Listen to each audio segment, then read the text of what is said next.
Hey everyone, AniMonster here, and welcome to my thoughts on Oxenfree.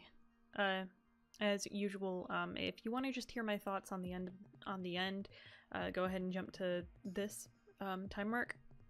But to start off, I'm going to talk mechanics and non-spoilery things like mechanics and graphics and what have you. And the mechanics are pretty simple. I mean, it was just not even quite a point-and-click adventure game. But you could still explore, and it was obvious that I didn't find everything. There were collectibles that I didn't get, and I'd definitely try to get those if I did another playthrough. Again, if I do another playthrough, it'll probably be a highlights reel rather than a full playthrough like I've already done. I'm interested to see where it can go. I'm interested to see if I can make different choices and how that affects everything. I know there's a Steam achievement for making enemies with all of your friends. Yep, the mechanics-wise, I actually really liked it. I liked the idea that there was a certain amount of time you had to answer anyone's questions so they weren't left hanging there, so it wasn't awkwardly staring at them like it was a BioWare face. But it wasn't quite Night in the Woods because they actually did have voice acting unlike Night in the Woods.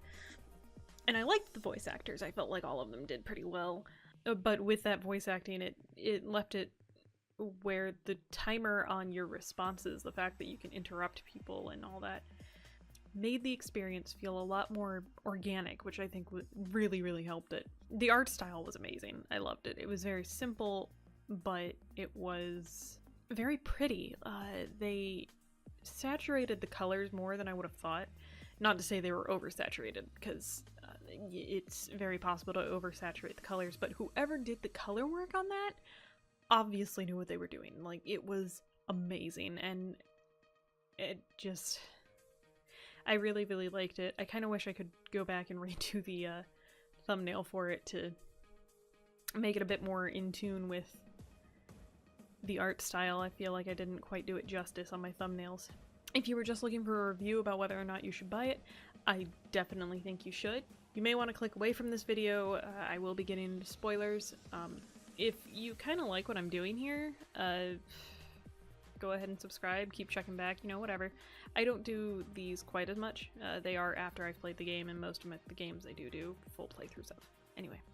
Oh, I thought it was some eldritch being that you unleashed from the cave, but I'm pretty sure it's just ghosts of the past. Which I thought was really interesting.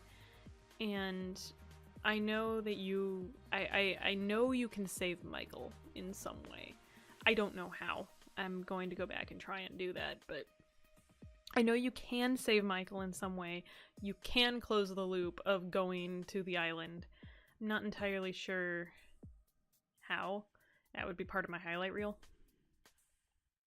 And I didn't find all the letters, and that would be one of the big things I would really be looking forward to, is finding the letters. I liked that I'm not very good at guessing things, in case anyone hasn't noticed that. So when the ghosts were telling me that they just wanted to trade Clarissa for the rest of us, I thought that was really interesting, because to me, I was like, well, no, I'm not going to do that. I'm not going to leave someone behind.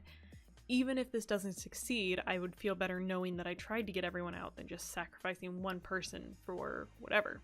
But then when I mentioned it to Jonas, because I didn't really want to leave him in the dark about that, Jonas mentioned that if they're trying to bribe you with Clarissa for the rest of us, it's obvious that, you know, we must be on the right track, because otherwise they wouldn't feel like they have any leverage.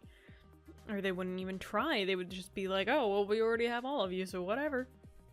And I thought that was really interesting. I really like the fact that, like, maybe to some people they would be like, well, duh. But to me, it was a very interesting... where it was this moment where Alex and I didn't necessarily come to that conclusion, but then we were listening to Jonas and it was like, oh, yeah, that makes a lot of sense. Basically, what I want to get at is that the characters are very well written.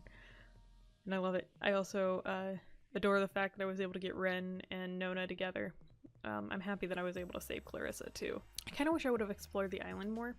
It sounds like it would have been really interesting, but I don't know how the timer works.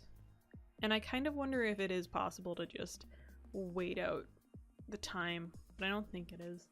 might be something I look up. So tell me what you thought of it in the comments below. Tell me if you have any suggestions for a highlight reel or what have you. But that's all I really have for today. So until next time, this is AniMonster signing off. Have a good night.